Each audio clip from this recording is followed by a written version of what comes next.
नमस्कार दोस्तों, स्वागत है आप सभी का मेरी कहानियों में।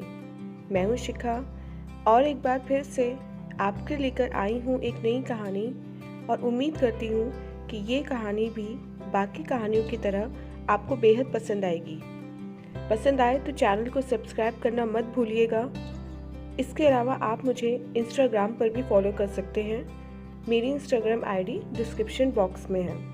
तो चलिए अपनी आज की कहानी शुरू करते हैं। कॉलेज के दिनों में मैं ज़्यादातर दो सहेलियों के बीच बैठा मिलता था। रूपसी रिया मेरे एक तरफ और सिंपल संगीता दूसरी तरफ होती। संगीता मुझे प्यार भरी नज़रों से देखती रहती और मैं रिया को। रही रूपसी रिया की बात तो वह हर वक्त यह नोट करती रहती कि कॉलेज का कौन सा लड़का उसे आंखें फाड़कर ललचाई नज़रों से देख रहा है। कॉलेज की सबसे सुंदर लड़की को पटाना आसान काम नहीं था, पर उससे भी ज़्यादा मुश्किल था उसे अपने प्रेम जाल में फंसाए रखना। बिल्कुल तेज रफ्तार से कार चलाने जैसा मामला था। सावधानी हटी, दुर्घटना घटी। मतलब यह कि आपने जरा सी लापरवाही बरती नहीं कि कोई दूसरा आपकी रूपसी को ले उड़ेगा। मैंने रिया के प्रेमी का दर्जा पाने के लिए बहुत पापड़ बेले थे। उसे खिलाने पिलाने, घुमाने और मौके बेमौके उपहार देने का खर्चा उतना ही हो जाता था जितना एक आम आदमी महीने भर में अपने परिवार पर खर्च करता होगा। रिया, देखो ना, सामने शोकेस में कितना सुंदर टॉप लगा है, तुम पर यह बहुत फबेगा। रिया को ललचाने के लिए मैं ऐसी आ बैल मुझे मार टाइप बातें करता था तो मेरी पॉकेट मनी का पहले हफ्ते में ही सफाया हो जाता। मगर ये अपना स्पेशल स्टाइल था रिया को इम्प्रेस करने का। यह बात अलग है कि बाद में पापा से सच झूठ बोलकर रुपए निकलवाने पड़ते, माँ की चमचागिरी करनी पड़ती, दोस्तों से उधार लेना आम बात होती। अगर संगीता ने मेरे पीछे पढ़ पढ़ कर मुझे पढ़ने को मजबूर न किया होता तो मैं हर साल फेल होता।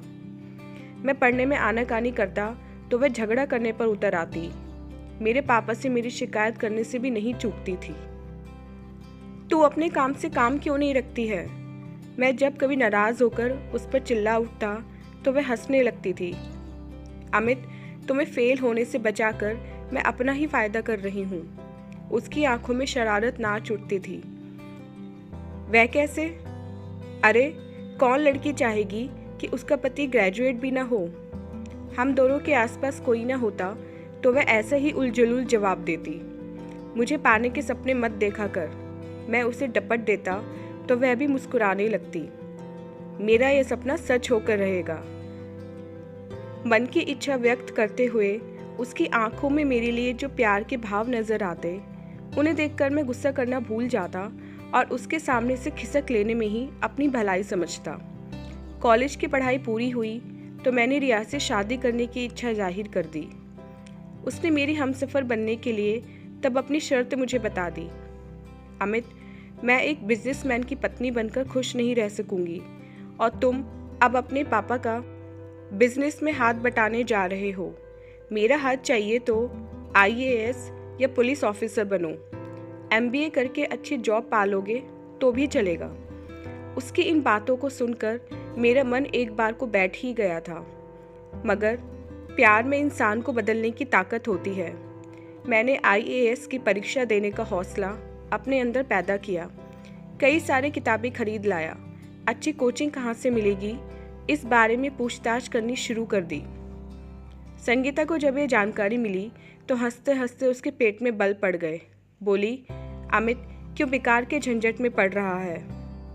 देख, जो इंसान जिंदगी भर दिल्ली में रहा हो, क्या उसे एवरेस्ट की चोटी पर चढ़ने के सपने देखने चाहिए? उसकी ऐसी बातें सुनकर मैं उसे भला बुरा कहने लगता तो वह खूब जोर जोर से हंसती।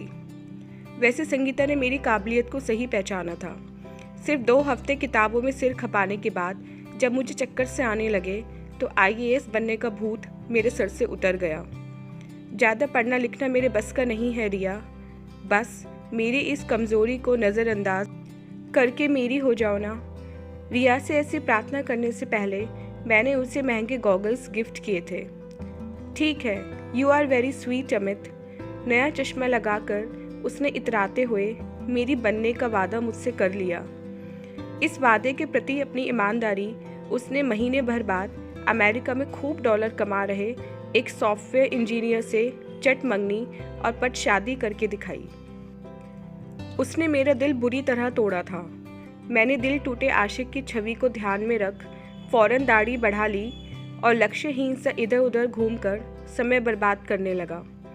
संगीता ने जब मुझे यूँ एक दिन बेहाल देखा तो वे जमकर हंसी और फिर मेरा एक नया कुर्ता फाड़ कर मेरे हाथ में पकड़ा दिया और बोली, इसे पहनकर घूमोगे तो दूर से भी कोई पहचान लेगा कि यह कोई ऐसा सच्चा आशिक जा रहा है जिसका दिल किसी बेवफा ने तोड़ा है। तुम्हारे जैसे और 2 मजनू तुम्हें सड़कों पर घूमते नजर आएंगे। उनको भी रिया ने प्यार में धोखा दिया है। एक क्लब बनाकर तुम तीनों सड़कों की धूल फाकते इकट्ठे घूमना शुरू क्यों नहीं कर देते हो? संगीता के इस व्यंग पर मैं अंदर तक तिलमिला उठा। वह उस दिन सचमुच ही रिया के 2 अन्य आशिकों से मुझको मिलवाने भी ले गई। उनमें से एक रिया का पड़ोसी था और दूसरा उसके मौसेरे भाई का दोस्त। उस रूपसी ने जमकर हम तीनों को उल्लू बनाया। इस बात को समझते ही मैंने दिल टूटने का मातम बनाना फौरन बंद किया और नया शिकार फांसने की तैयारी करने लगा। अगले दिन बंद सवर कर जब मैं घर से बाहर निकलने वाला था तभी संगीता मुझसे मिलने मेरे घर आ पहुंची। बोली, मुझसे अच्छी लड़की तुम्हें कभी और कहीं नहीं मिलेगी हीरो। वैसे अभी तक सुंदर लड़कियों के हाथों बेवकूफ़ बनने से दिल ना भरा हो तो फिर किसी लड़की पर लाइन मारना शुरू कर दो। मेरी तरफ से तुम्हें ऐसी मूर्खता करने की इजाज़त है और सदा रहेगी। संगीता ने कोई सवाल पूछे बिना मेरी नीयत को फौरन पढ़ लिया तो ये बात मुझे सचमुच हैरान कर गई। मैं कल ही तेरे मम्मी पापा को समझाता हूँ कि वे कोई सीधा और अच्छा सा लड़का देखकर तेरे हाथ पीले कर दें और फिर उससे किसी तरह की बहस में उलझे बिना मैं बाहर घूमने निकल गया। संगीता के माता पिता ने उसके लिए अच्छा लड़का फौरन ढूंढ लिया।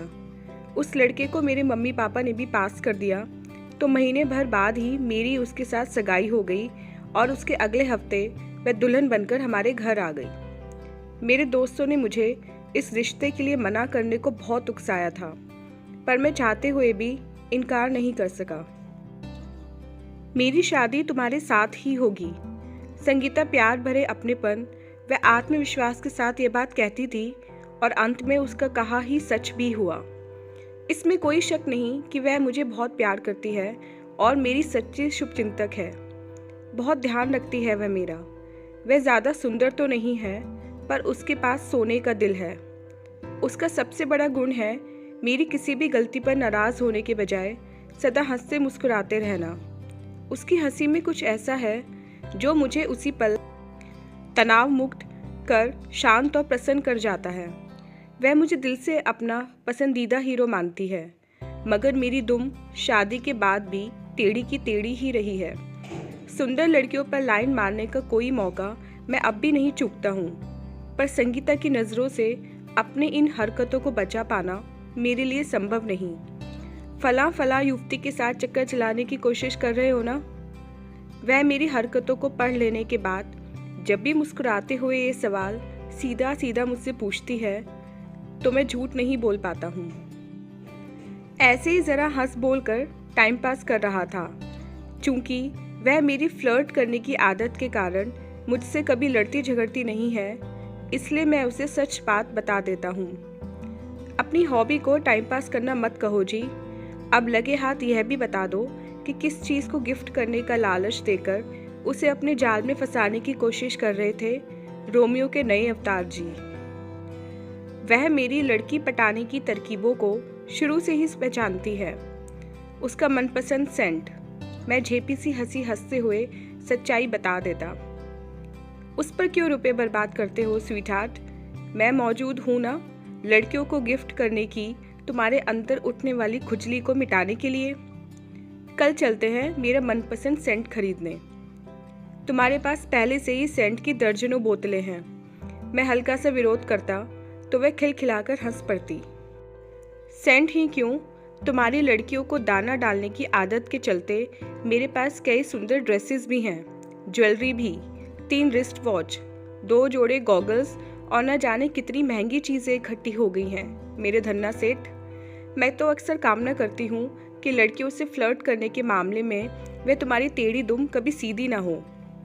यार, अजीब औरत हो तुम, जो अपने पति को दूसरी औरतों के साथ फ्लर्ट करता देखकर खुश होती हो। मैं चिढ़ उठता तो उसका ठहाका आसपास की दीवारों को हिला जाता। शादी के बाद कभी कभी मैं संगीता से मन ही मन बहुत नाराज हो उठता था। मुझे लगता था कि स्वतंत्रता से जीने की राह में वह मेरे लिए बहुत बड़ी रुकावट बनी हुई है। फिर एक पार्टी में कुछ ऐसा घटा जिसने मेरा यह नज़रिया ही बदल दिया। उस रात मैं पहले बैंक्वेट हॉल में प्रवेश कर गया क्योंकि संगीता अपनी किसी सहेली से बात करने को दरवाजे के पास रुक गई थी। जब संगीता ने अंदर कदम रखा तब मेरे कानों में उसकी प्रशंसा करता पुरुष स्वर पहुंचा। क्या स्मार्ट लेडी है यारो, यह कोई टीवी कलाकार या मॉडल है क्या? इन जनाब ने ये बातें अपने दोस्तों से कही थीं। उस रात मैंने भी संगीता को जब ध्यान से देखा तो मुझे सचमुच उसका व्यक्तित्व बहुत स्मार्ट और प्रभावशाली लगा। उसके नैन नक्श तो ज़्यादा सुंदर कभी नहीं रहे थे, पर अपने लंबे कद, आकर्षक फिगर और अपने ऊपर खूब फबने वाली साड़ी पहनने के कारण वह बहुत जच रही थी। मैंने आगे बढ़कर बड़े गर्व के साथ संगीता का हाथ पकड़ा तो उन पुरुषों की आंखों में मैंने ईर्ष्या के भाव पैदा होते साफ देखे। तुम बहुत सुंदर लग रही हो। मैंने दिल से संगीता की ऐसी तारीफ शायद पहली बार करी थी। ये सब तुमसे मिले गिफ्ट्स का कमाल है। वैसे आज अपनी बीवी पर कैसे लाइन मार रहे हो अमित? उसका चेहरा फूल सा खिल उठा था। दुनिया तुम पर लाइन मारने को तैयार है तो मैंने सोचा कि मैं ही क्यों पीछे रहूं। बेकार की बात मत करो। उसका एकदम से शर्माना मेरे मन को बहुत भाया। उस रात मुझे अपनी पत्नी के साथ फ्लर्ट करने का नया और अनोखा अनुभव मिला। मुझे यह कहने में कोई हिचक नहीं कि किसी अन्य युवती से फ्लर्ट करने के मुकाबले यह ज़्यादा सुखद और आनंददायक अनुभव रहा। आजकल मेरी ज़िंदगी बहुत बढ़िया कट रही है। पत्नी को प्रेमिका बना लेने से मेरे दोनों हाथों में लड्डू हैं। भरपूर मौज मस्ती के साथ साथ मन की शांति भी मिल रही है। मेरे साथ झगड़ने से परहेज करके और मुझे प्यार की नाजुक डोर से बांधकर संगीता ने मेरी टेढ़ी दुम को सीधा करने में आखिर कामयाबी पा ही ली है। तो दोस्तों, ये थी हमारी आज की कहानी। उम्मीद करती हूँ ये कहानी भी आपको पसंद आएगी। चलिए मिलते हैं अपनी नेक्स्ट कहानी के साथ। तब तक के लिए आज्ञा दीजिए। धन्यवाद।